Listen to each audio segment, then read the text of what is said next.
బుజ్జులు, నువ్వు పోతున్నావు నన్ను నిడిసబెట్టి పైసలే మన కావాలనా? ఆ నాని ఇవ్వు ప్లీజ్. పోయినాక మీ డాడీ నాడు ఇస్తాడు. సరే నాని. నువ్వు లేని ఈ 3 రోజులు నేను ఎట్లా బతకాలో నాకు అర్థమైతలే బుజ్జి. నాకు ఇప్పుడే సకరచ్చినట్టు అవుతుంది. నేను ఇంటికి పోయి సరబద్ద అవుతా. పంచదార సెల్ఫ్ మీద ఉంది. నేను తీసుకుంటా బుజ్జి. నిమ్మకాయ ఫ్రిడ్జ్ లో ఉంది. నేను కోసుకుంటా బుజ్జి. ఇల్లు క్లీన్ గా ఉంచు ఓకేనా? పోయినాక ఇల్లు మొత్తం జాడు కొడతా, తర్వాత మోపు కొడతా. దాని తర్వాత మంచిగా బెడ్ మీద వండుకొని ఇక పోర్లకు ఫోన్ కొడతా. ఏంటి? చాయ్ ఎక్క తాగకు బుజ్జి, ముఖం కురుపులైతే. రోజు పండుకోక పెదలకు వాసలేని పెట్టుకో, లేకుంటే పట్టణ వరుగుతాయి. నేను ముందే చెప్తున్నా. నువ్వు మంచిగా తిను Nani.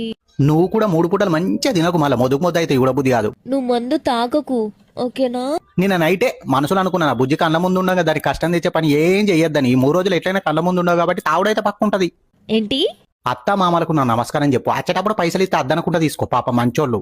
Okay Nani take care. నా చిన్న మూతులు, నా చక్కెర బండలు, బాయ్. బాయ్ రా హోలే. తిట్టినావు కదనే.